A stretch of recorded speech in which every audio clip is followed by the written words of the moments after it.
लोकांचं पुनर्वसन करू आणि मग जी जागा उपलब्ध होईल त्या जागेवर एक अतिशय सुंदर आणि भव्य अशा प्रकारचं लोकशाहीर साहित्यरत्न अण्णाभाऊ साठेंचं स्मारक हे आपण उभं करू। त्या दृष्टीने आपण एक समिती तयार केली। 2017 साली आता ज्यांनी याचे सगळे आराखडे तयार केलेत त्या धायगुड्यांची नेमणूक आपण केली आणि त्यानंतर हा प्रयत्न सुरू केला। साधारण 2019च्या दरम्यान माझ्या हे लक्षात आलं की वेगवेगळे लोक एसआरएचा प्रस्ताव आणतात, पण मॅक्सिमम लोकांचा इंटरेस्ट हा त्यातनं आपल्या बिल्डरचं काम कसं पुढे नेता येईल अशा पद्धतीचा आहे। स्मारकाच्या बद्दल फारसं गंभीर कोणी नाही, तर प्रत्येक जण या भागामध्ये एसआरएच्या माध्यमातून आम्हाला फायदा कसा करता येईल या संदर्भात प्रयत्न करतोय।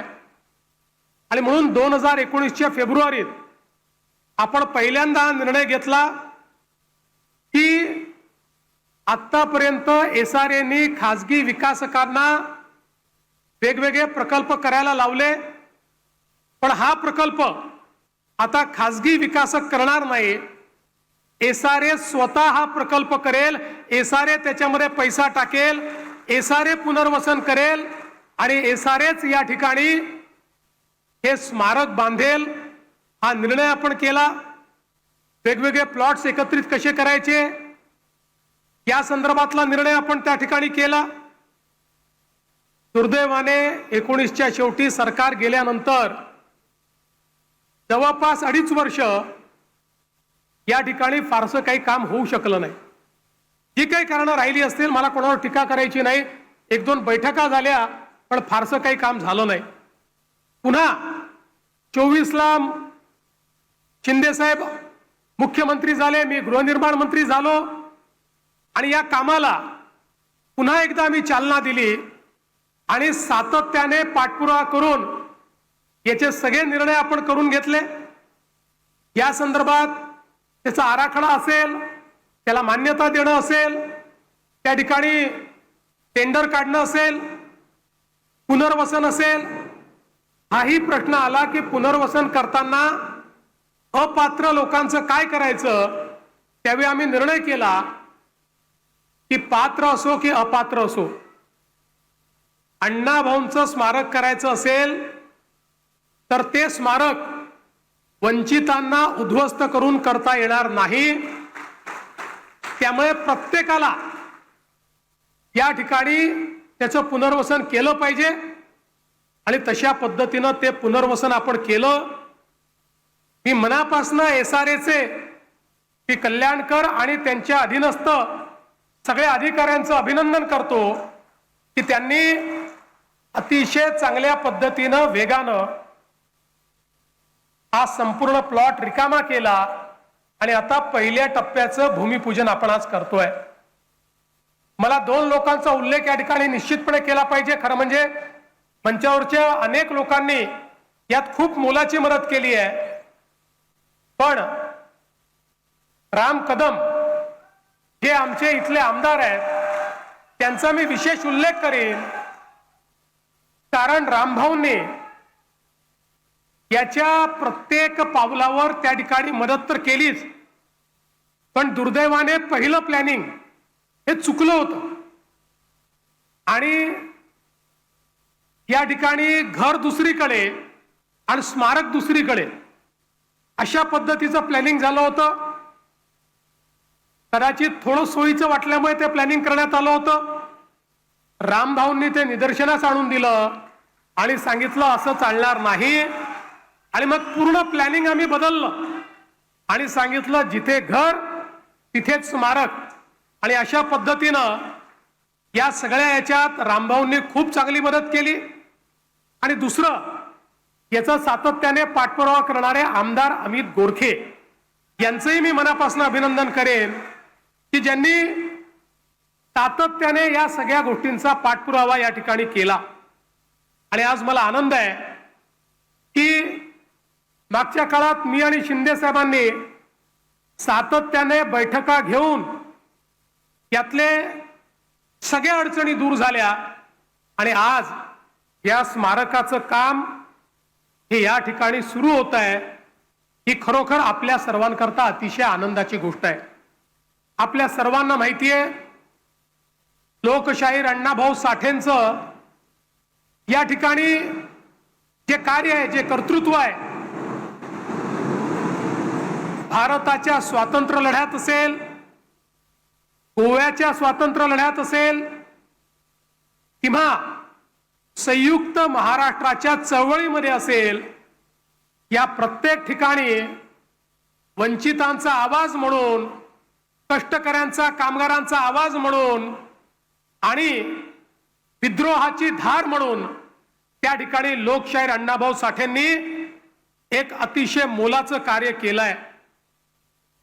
संयुक्त महाराष्ट्राच्या चळवळीत ज्याचा मगाशी उल्लेख झाला की लोकशाहीर अण्णाभाऊ साठे आणि शाहीर अमर शेख या जोडीनं ज्या प्रकारे सामान्य तरुणांच्या रक्तामध्ये सळसळ उत्पन्न केली आणि सामान्य तरुणाईला रस्त्यावर आणून एक प्रकारे त्या चळवळीचा भाग बनवलं आणि ज्यावेळी अतिशय दमनकारी नीती या चळवळीत चालली होती, तत्कालीन केंद्रातलं सरकार, राज्यातलं सरकार रोज लाठीचार्ज करायचं, मोठ्या प्रमाणात दमन करायचं, लोकांना मारहाण व्हायची।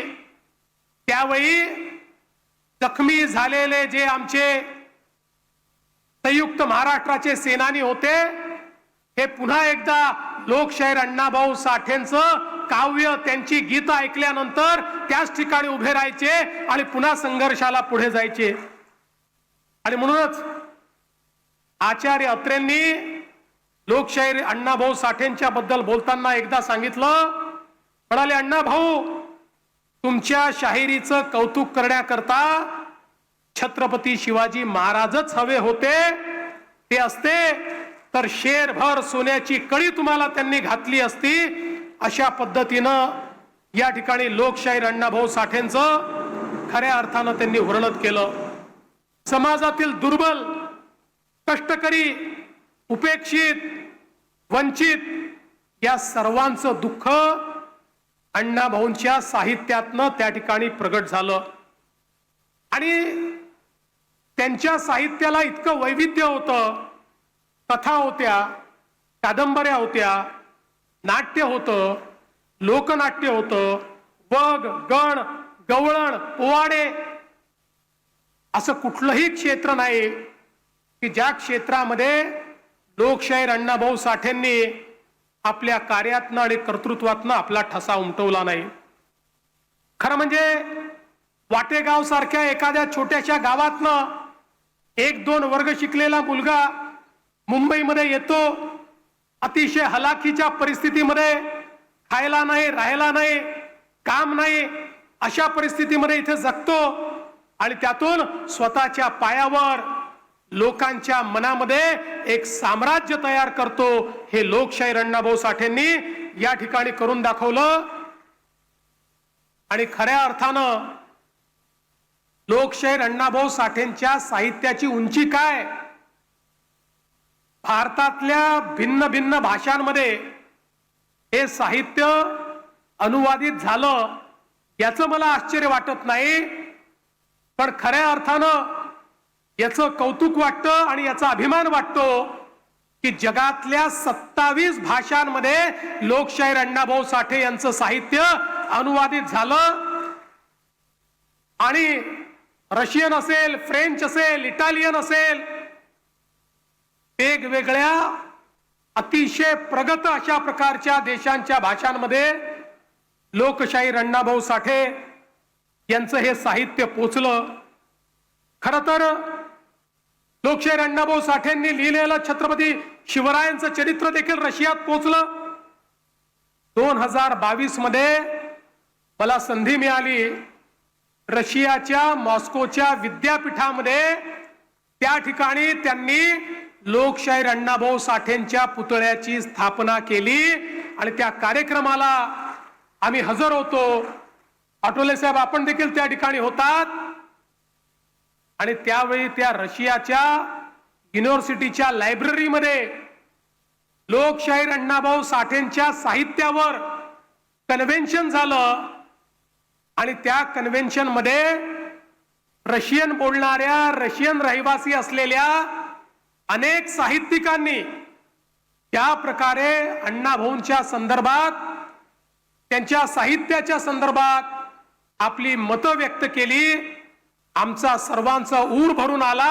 अभिमानाने आमची छाती मोठी झाली की आपले लोकशाहीर अण्णाभाऊ साठे हे दिग्विजयी झाले. त्यांनी संपूर्ण जगामध्ये आपलं साहित्य हे त्या ठिकाणी पोचवलं. आपल्याला कल्पना आहे की या ठिकाणी फकीरासारखी त्यांची कादंबरी जी अजरामर झाली, जो फकीरातला नायक फकीरा आजही सामान्य माणसाच्या व्यथांना अभिव्यक्ती देतो आणि केवळ अभिव्यक्ती देत नाही तर लढण्याचं सामर्थ्य देखील देतो. एबीपी माझा, उघडा डोळे बघा नीट.